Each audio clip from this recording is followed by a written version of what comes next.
isda po. Wala po. Wala po. Halika nga rito. Gigisingin kita. Halika. Opo.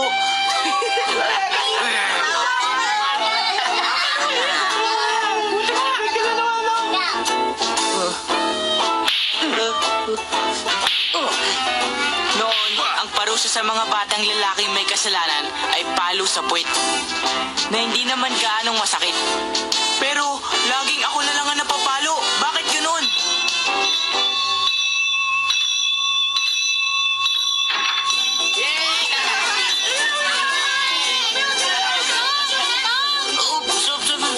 Pumunta ka sa amin mamaya, ha? Becky, hindi maaari. Kailangan samahan ko si Tia Polly sa Blackstone Farm ngayon. Ganun ba? Sayang naman. Oo nga eh. Gusto niya kasing kasama niya ako para maligtas daw siya sa panganib. Tama siya. Nagsinungaling na naman ako kay Becky. Mag-isa lang ang Tia Polly sa pagpunta sa Blackstone. Kasi naipangako ko kay Hak na sasamahan ko siyang mangisda mamaya. May nakita raw siya magandang pangisdaan. Hak! Hak! Bakit? Halika na! Oh, bakit? Di ba sabi mo mangingisda tayo ngayon? Ayoko. Masama ang pakiramdam ko, eh. Ano?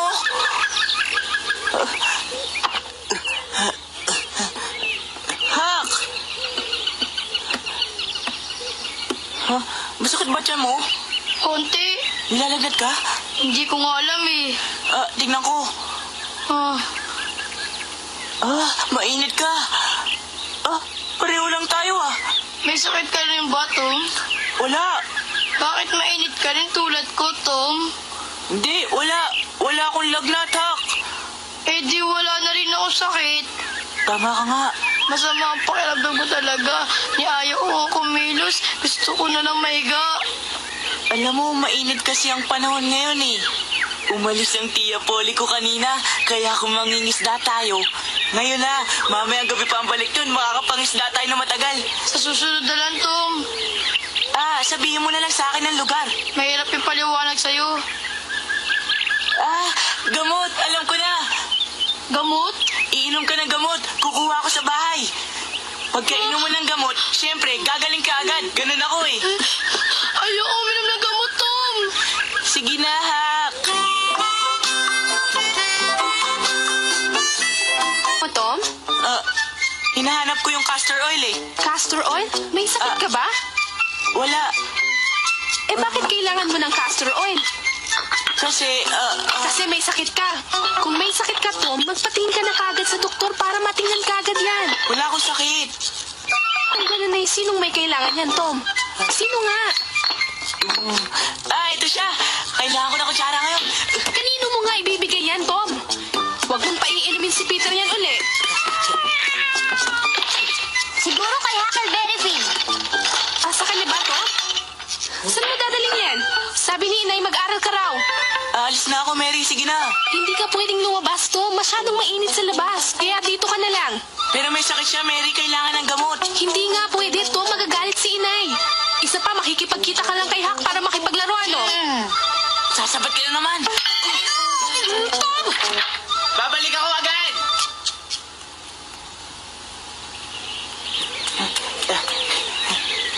Hey, Hak! Dala ko na! Ito na, Hak. Sabi ko naman sa'yo, di ko kailangan ng gamot eh. Subukan mo lang. Mabisa to. Matatanggal agad ang sakit ng tiyan mo. Ano ba yan? Castor oil yan ah. Madali kang gagaling dito. 2 ganitong kutsara lang ang kailangan mo. Paano ba yan? Madali lang. Ilalagay mo lang to sa kutsara. Ikaw muna mauna. Oo, yun lang pala eh. Tingnan mo. Ganito lang.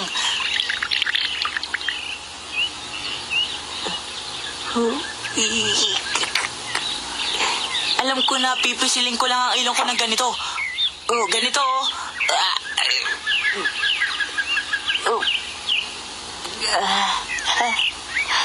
Nalulun mo na?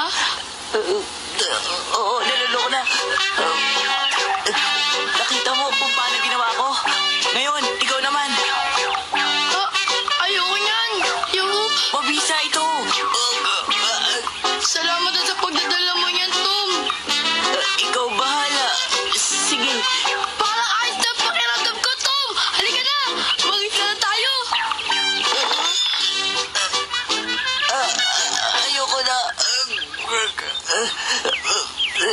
Dumikit yata yung gamot sa lalamon ako. Parang... Ano nangyari, Tom?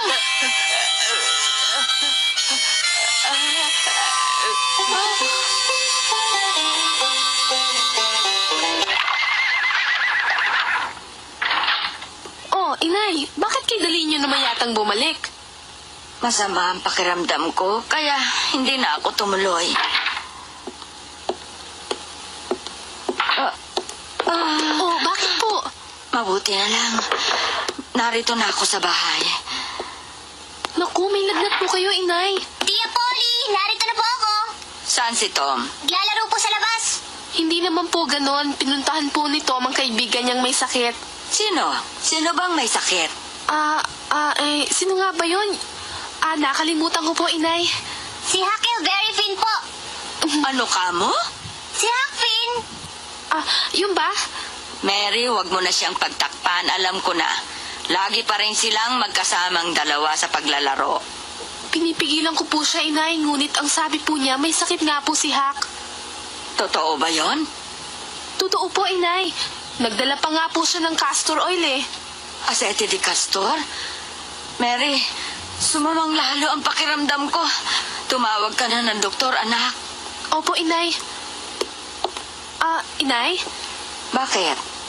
Gusto po ba niyong si Dr. Robinson ang tawagin ko? Dr. Robinson? Opo, siya po ang bagong doktor dito natin. Hindi. Gusto ko si Dr. Mitchell pa rin ang tawagin mo. Pero inay, para sa akin hindi na siya mahusay na doktor. Siya na ang doktor natin. Simula pa ng pinanganak kita, matagal na siya rito sa atin. Hindi tamang basta na lang tayo magpapalit ng doktor dahil lang may bagong doktor na dumating sa bayan natin. Ang sabi po nila, malakas daw uminom ng alak yan si Dr. Mitchell. Kahit na, magaling pa rin siyang doktor para sa atin. Iyon ang tandaan mo.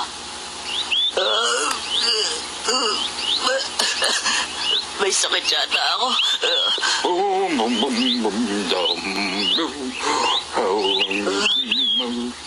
Si Dr. Mitchell!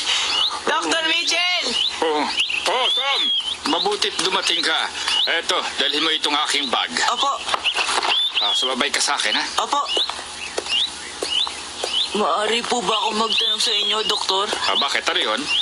Masama po bang inumin ng castor oil kahit na wala kayong nararamdamang sakit sa katawan? Hindi masama yan. Ngayon, kung ang iinumin mo ay 20 kutsara, ibang usapan na yun. Kung isang kutsara lang. O isa lang pala, walang masama doon. Kasi po, parang nararamdaman kong para ako naduduwal. Kahit naman sino naduduwal kapag umiinom ng castor oil. Bakit po pinapainom yun sa mga bata pag may sakit, doktor? Pinakamagaling na pampatunaw yun. Si Dr. Robinson po, yung pong bagong doktor, hindi po nagbibigay ng castor oil sa mga bata pag may sakit. Kailangan uminom ng castor oil pag may sakit. Pero si Dr. Robinson nga po. Akin na nga yung bag ko. Ayoko makarinig ng tungkol kay Dr. Robinson. Doktor, nakainom po ba kayo? Oo, at ayoko na nga sanang manggamot ngayong araw na ito. Alam mo ba? Saan po kayo pupunta, Dr. Mitchell? Ha? Abay, hindi mo ba alam, ha, Tom? Na ano po? Abay, may sakit ang Tia Polly mo, kaya tinawag ako ni Jim. Ha? Si Tio Polly? Wala ito. Dahil lang ito sa init. May lagnat si inay. Narito na si Dr. Mitchell. Magagamot na siya at gagaling. Kamusta, Berry? Ano bang nararamdaman mo, ha, Polly? Pinatawag mo raw ako. Salamat at dumating ka. Tungkulin ko ito at wala namang ginagawa sa amin. Mabuti pa kayong dalawa labas muna. Opo, doktor.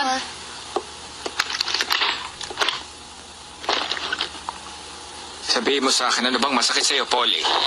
Masama na ang pakiramdam ko kaninang umaga pagising ko, pero kailangan kong pumunta sa Blackstone Farm kaya lumakad ako bago mananghali.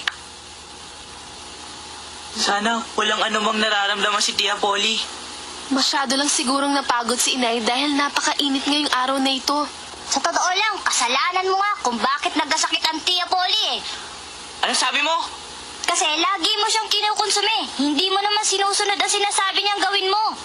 Ang ginagawa mo, yung mga sinasabi niyang huwag mong gagawin. Tama si Sid, Tom. Madalas mong sinusuway ang mga utos sa'yo ni inay. Kasi...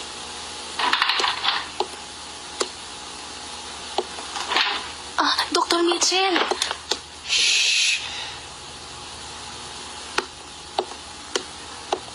Mary, mabigat ang karamdaman ng inay mo. Ha? Malubha po bang lagay ng inay ko, doktor? Tom, meron daw sasabihin sa iyo ang tiyapoli mo. Ano po kaya yun? Ay, hindi ko alam.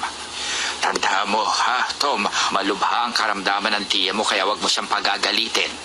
Opo. Sige na, pasok na. Hinihintay ka niya.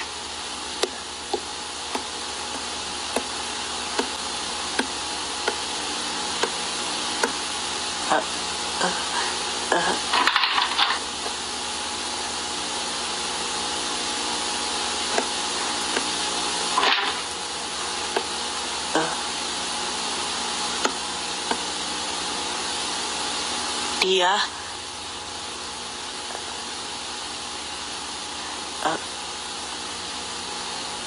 Tia Polly, ako po to, si Tom.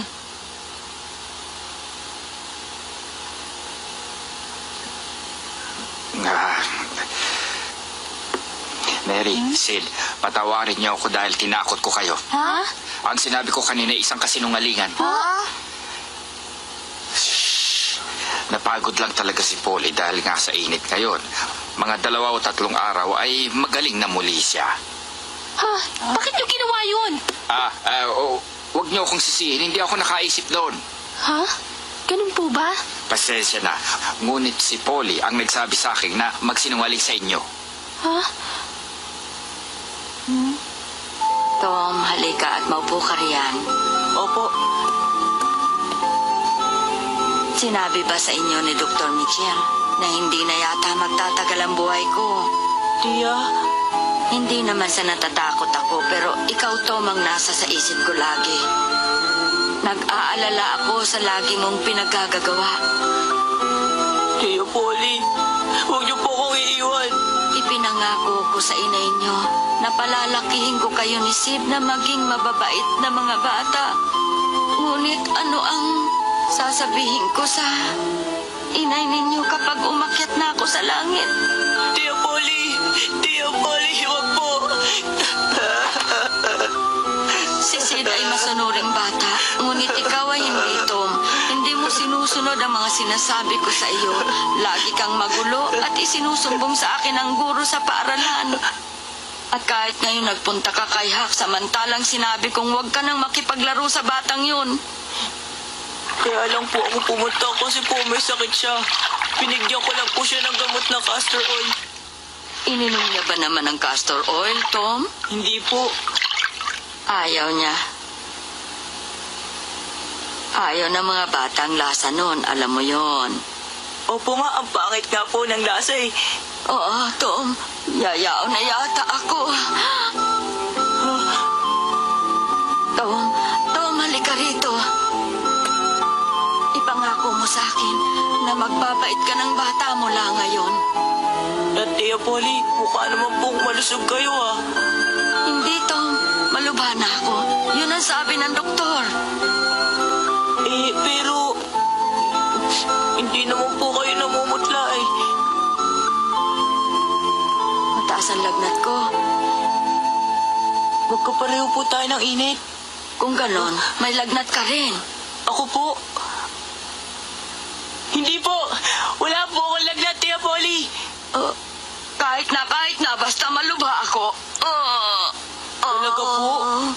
Baka naman po, nagkamali lang si Dr. Mitchell. Kasi po, nakainom lang po siya ng alak. Tom, yayaon na ako. Bigyan mo naman ako ng katahimikan sa aking pagpanaw. Tia Polly. Tom, ipangako mo sa Diyos na ikaw ay magiging mabait na bata na at wag nang matigas ang ulo mo. Hindi po ba kayo papanaw hanggat hindi ako nangangako? Hindi ako maaaring pumanaw hanggat hindi ka nangangako sa akin, Tom. Maawa ka naman. Ayoko po mangako. Ano? Hindi po ako mangangako para hindi kayo maaaring pumanaw. Para magtagal pa ang inyong buhay. Tom! Hindi mo baling pagalitan niyo ako ng pagalitan. Basta gusto ko po, lagi kayong buhay. Tia Polly. Tia. Kayo po, aking inay.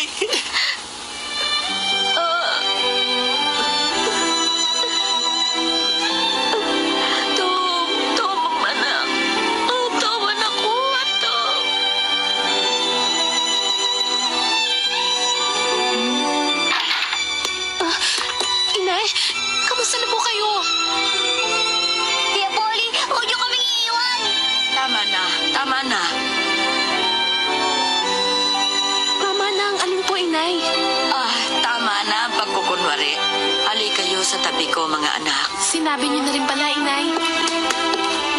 Tia Polly, Oh, Mary, si Tom, mga anak ko.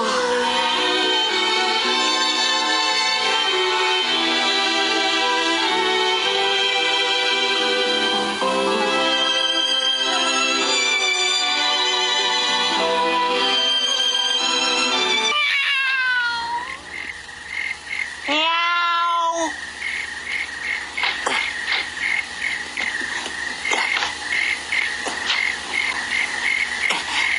Wak, ano kailangan mo? Nakalimutan mo yung dinala mo sa aking gamot, oh. Ah, oo. Hindi mo rin ininom to? Hindi na, magaling na kasi ako eh. Wala na ako sakit. Huh? Ah, dala mo rin ba yung kutsara? Oh, bakit? Iinom ka na naman ba? Hindi, si Peter ang painumin ko. Ano? Si Peter ang paiinumin mo ng gamot? Hindi naman lason to, di ba?